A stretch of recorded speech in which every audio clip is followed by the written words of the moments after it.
Thank you very much, Melissa, and I want to express appreciation to our spiritual life team members and their ministers here and for their presentation that will no doubt bless us today. I want to just set the stage, if you will, for just a couple of minutes. It's a simple rite of passage. A simple rite of passage for young children, learning to tie their shoelaces.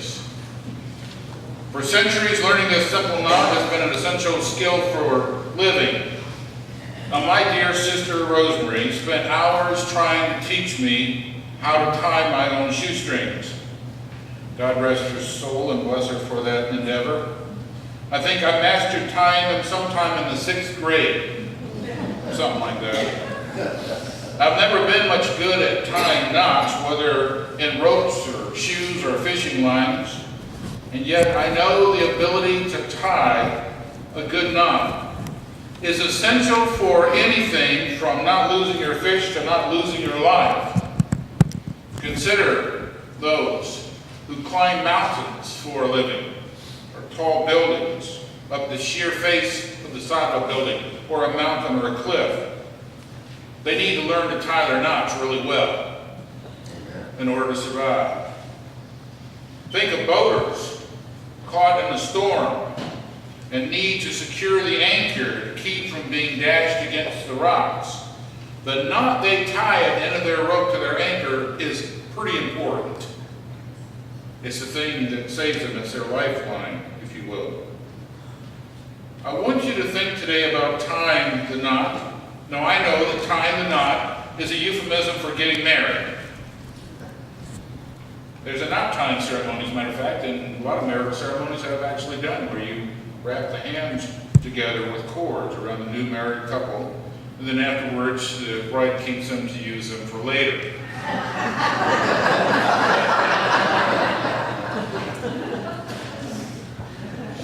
But I don't use that ceremony much anymore. I think it frightened too many grooms.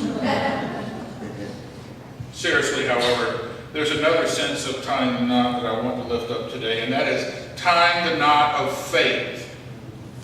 Paul encourages us to secure or anchor our faith in troubled times. A little background to these words from Paul would help. Paul apparently wrote this letter to the Christians in Thessalonica because they were concerned.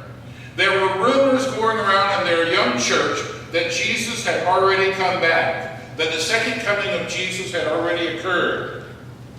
This was one of the first churches that he developed there, and they were expecting. They all expected Jesus to come back in their lifetimes.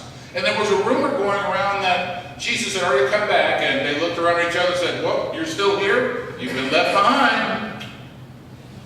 So they were anxious and they were troubled, especially because of the world of persecution that they lived in. So Paul writes these words.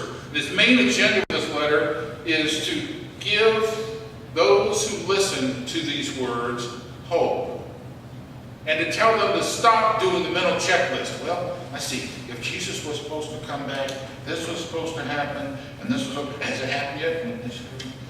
And he's saying, focus on what's really important. And what's really important was for them and for us to focus on the salvation that they and we have already received through Jesus Christ, and not to worry about the rest. Admittedly, there are some Christians for whom an ongoing belief in God comes naturally, and there are those of us who feel that we need to tie a knot.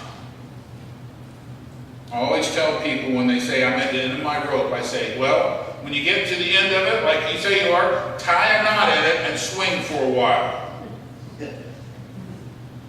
Swing and hang on. Paul encourages all of us to stand firm and hold fast to the Christian faith. And the key to that Christian faith is the loving presence of God.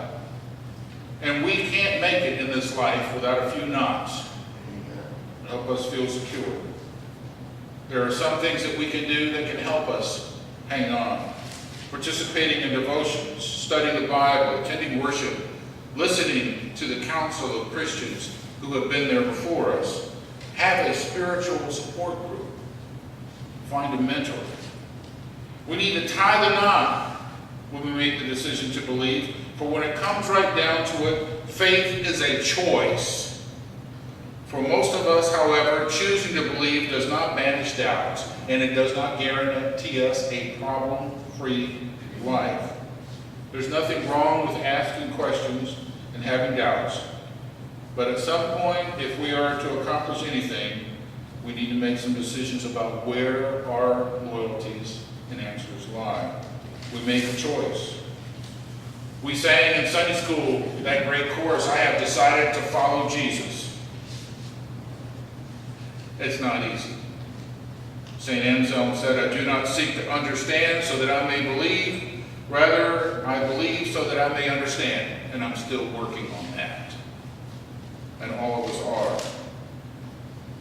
There is no certainty in this life apart from God's faith and God's love. And we have a role to play in our faith, knotting some lines, hanging on and swinging if need be. But let us never forget that God is the author of our faith, and that means when we're holding on to the rope of faith, we need to remember it's God holding the other end. And ultimately that line, that rope, is anchored in an eternity for each and every one of us. I invite our spiritual life team members up who are going to share this time and give us and bless us with an understanding of what it means to hang on.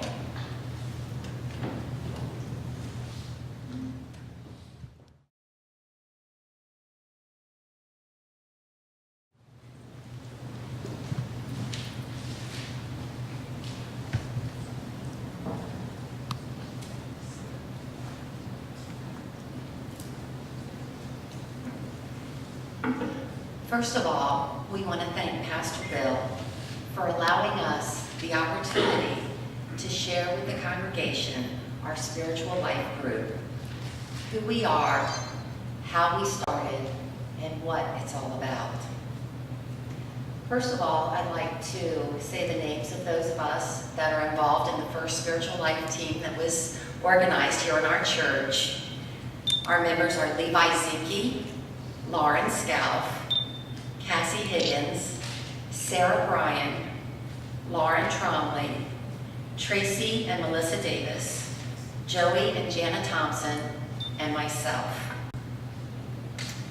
This all started about a year and 9 months ago when our church hosted the Reverend Bobby McKay and her husband Lou Musil for a one-day session on making the church a spiritual destination, building a spiritual life team.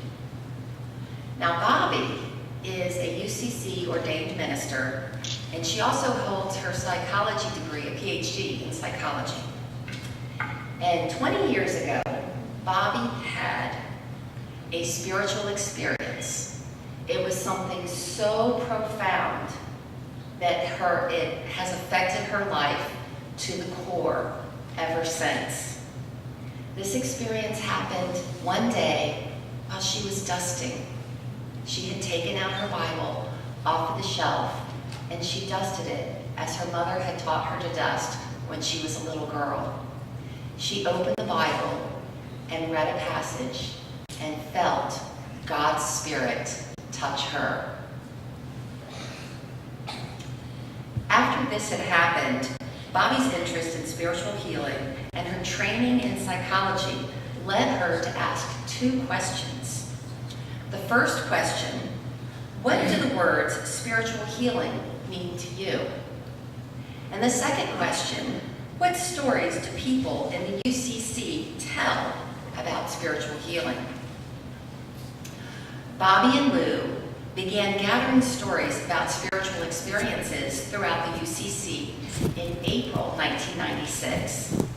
This research would eventually grow to include multi-denominations and faiths, including Protestant, Catholic, Jewish, and Muslim. And they are continuing to expand their work as we speak, both internationally and most recently with college and high school students. What Bobby and Lou have found is that God experiences transcend all religions, all cultures, and all ages. The research that they have been doing has led to 4 books.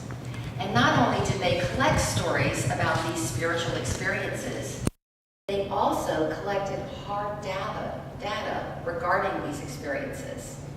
And this data was done in such a manner that it could actually be scientifically analyzed.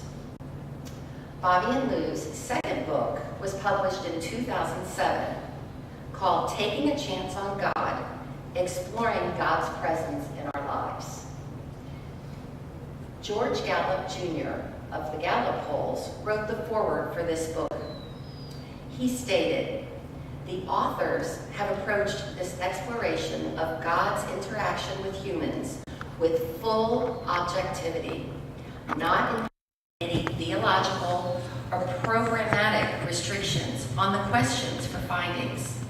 Their writings represent a clear and lively portrait of the baseline dimensions of spirituality in the U.S. population."